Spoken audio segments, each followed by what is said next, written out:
le voyage que nous avions fait sur Yaoundé, on a rencontré les Kenyans qui nous ont dit qu'ils sont les grands producteurs de concombre. Mais comment gérer ces mouches cucurbitacées? Ils ont donné la solution. La meilleure solution, c'est l'utilisation de maïs. Parce que les maïs sont des plantes préférées des mouches des cucurbitacées. Les mouches cucurbitacées passent à peine 10% de leur temps juste pour pondre dans le champ de concombre. Les 90% là, ils passent leur temps de 90% sur les maïs. Donc quand ils sont sur les maïs, à partir de 17h là, vous traitez simplement le champ de maïs, vous neutralisez ces mouches des cucurbitacées. Mais quand vous passez, vous faites le traitement dans le champ, vous n'arrivez pas à les neutraliser parce qu'ils passent simplement 10%. Et si au moment de ces 10%, vous n'arrivez pas à faire un traitement, vous n'allez pas réduire la population. Au même moment, quand les mouches cucurbitacées attaquent les concombres, c'est quand le concombre a déjà de fleurs. Et ces fleurs-là, pour avoir de concombre, il faut qu'il y ait la photosynthèse favorisée par les abeilles. Donc, si vous utilisez des produits chimiques, ça va chercher les abeilles et là, on n'aura plus la fructification en grande quantité. Donc, c'est en ce moment où il faut utiliser il faut diminuer l'utilisation des produits chimiques. Et c'est en ce moment que les mouches, les concombres sont attaqués par les mouches cucurbitacées. Donc, la meilleure solution, c'est de traiter simplement les maïs. Donc, c'est pourquoi vous allez voir un peu partout sur le site les maïs. L'amarante, là, on a mis ça il y a cela 2 semaines. C'est les biofertilisants que nous avions appelé la fabrication que nous utilisons pour les amarantes. Voyez ces amarantes-là, c'est des feuilles. Et les gens vont préparer ces feuilles-là pour répondre à un besoin de l'organisme. Donc il faut nécessairement que ça soit de l'organique, que ça soit vraiment naturel. Donc c'est pourquoi nous utilisons des biofertilisants, des composts dans les lignes, des biofertilisants pour les traiter, pour renforcer les biofertilisants foliaires, et maintenant les biopesticides, c'est-à-dire les insecticides, la soie bio. Et ça fait que c'est de qualité. Moi, c'est Gilbert Kounanou. Ici, nous produisons de choux. Avant, nous ne produisions pas de choux, comme l'a dit le président. C'est parce qu'après la prospection du marché, nous avons constaté qu'il y a une forte demande de la production de choux. Et actuellement, nous produisons assez de choux ici. Le chou, c'est surtout les chenilles qui les attaquent. Et avec les traitements, on nous a appris, d'après les informations et les différentes formations que nous avons eues à travers le projet PADMA, que nous ne devons pas utiliser assez de pesticides chimiques. Donc nous utilisons les pesticides biologiques. C'est pourquoi vous avez constaté qu'il y a un peu d'attaque des chenilles. Donc c'est un peu le traitement, comment ça se fait. Nous utilisons assez de produits biopesticides. Avant, on produisait, mais le chou demande assez de techniques.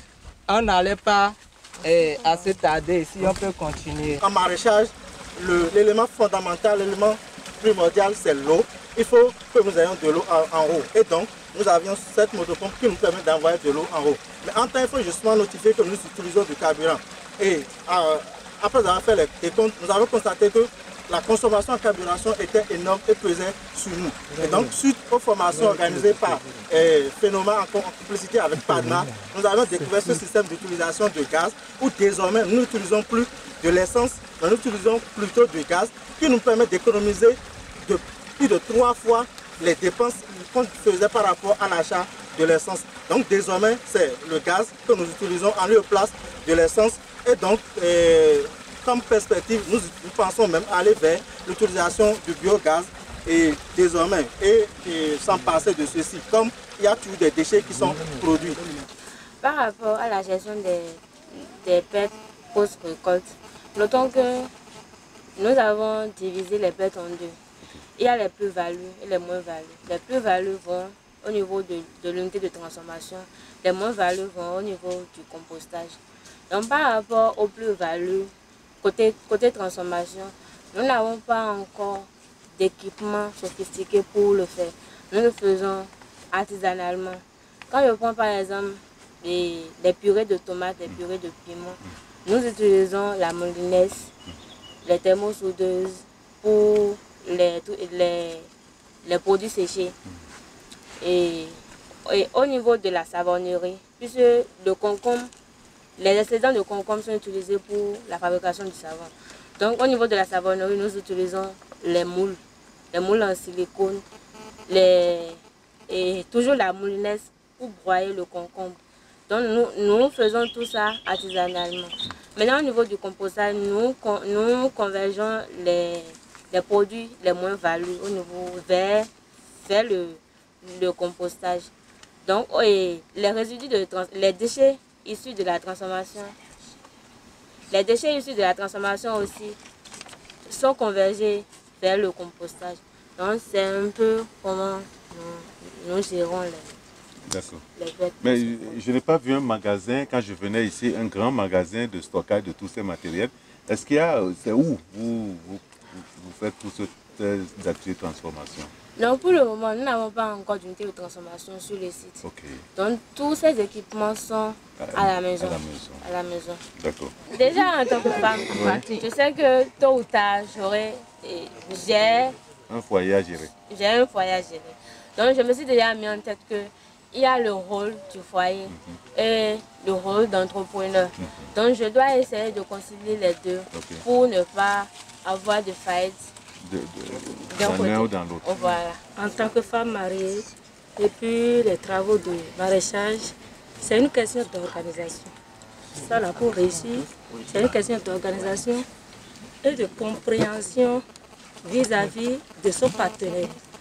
Quand vous êtes femme et vous voulez adhérer dans la coopérative APT, il y a une petite délégation qui se dirige vers le partenaire, donc vers le mari, pour le sensibiliser sur l'avantage. Votre femme veut être notre membre, veut adhérer à notre coopérative. Elle ne sera pas déçue, son revenu va augmenter, il y a tel avantage dans cette coopérative. Mais sans ton avis favorable, on ne peut pas l'accepter. Donc c'est la première démarche qui se mène au niveau de la coopérative vers le partenaire. Une fois que le partenaire, votre partenaire est déjà informé que vous faites désormais membre d'une association, d'une coopération, il vous laisse au moins la main libre. Mais question d'organisation, parce que ce n'est pas parce que vous êtes membre et vous travaillez pour vous-même, vous voulez augmenter votre chiffre d'affaires que vous allez oublier, ignorer ce qui se fait à la maison. Un peu comme les fonctionnaires, parfois elles portent, mais elles vont au cours à 7 heures. Là, la femme est obligée de s'organiser. Tu te réveilles tôt et arrivé à la maison, si il arrive où tu retournes à la maison un peu tard, il a la manière par laquelle tu parles à ton homme et il va t'accepter. Et surtout que tu travailles, tu ne lui demandes plus grand chose, il ne va pas s'opposer. Et reconnaissons que sur le site APT, il y a la solidarité qui aide beaucoup les femmes. La solidarité est là. Comment ça? Très bien. Il y a des femmes qui ont déjà porté ici et ont mis au monde des enfants, malgré qu'elles soient membres de la coopérative. Quand tu es enceinte, quand tu es nourrice et que tu es malade, ton domaine est bien entretenu par les autres membres. Là, on ne ressent plus la faiblesse de la femme. On n'est plus découragé. Donc, il y a la reconnaissance envers son partenaire, il y a la solidarité sur le site. Et je crois que dans la question, il y a une partie qui nous demande notre besoin. Oui. Ça, je dois encore appuyer à nouveau. Il arrive des fois où l'arrosage nous prend beaucoup de temps. Au lieu de retourner plus vite à la maison, vers 19h, vers 18h, on va au-delà de 19h30. Or, si l'aménagement est déjà effectué, vous voyez, ça ne va plus prendre beaucoup de temps. C'est ce que je peux dire.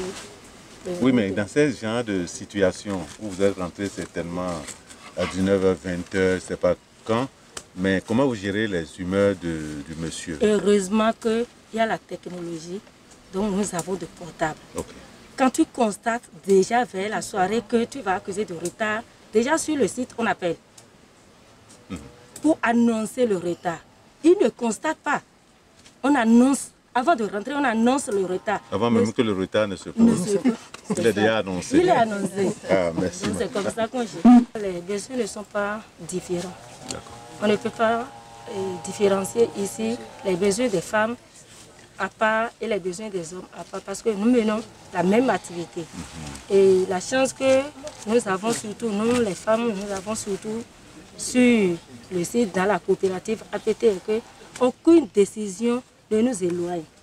Avant de prendre les décisions, nous sommes là, nous sommes présentes et quand ça ne nous arrange pas, on refuse. On dit ça ne peut pas se passer comme ça. Et quand on commence par demander, là, ils sont obligés de nous laisser. Ils nous laissent ça. Par exemple, concernant des intrants, quand on a besoin, quand moi j'ai besoin de semences, et que ce qui est sur le marché, il y a peut-être rupture, on favorise d'abord nous les femmes. C'est ce qu'ils ont l'habitude de faire. Donc je ne peux pas, à moins que le président me complète, je ne peux pas dire que nos besoins sont à part et les besoins des hommes sont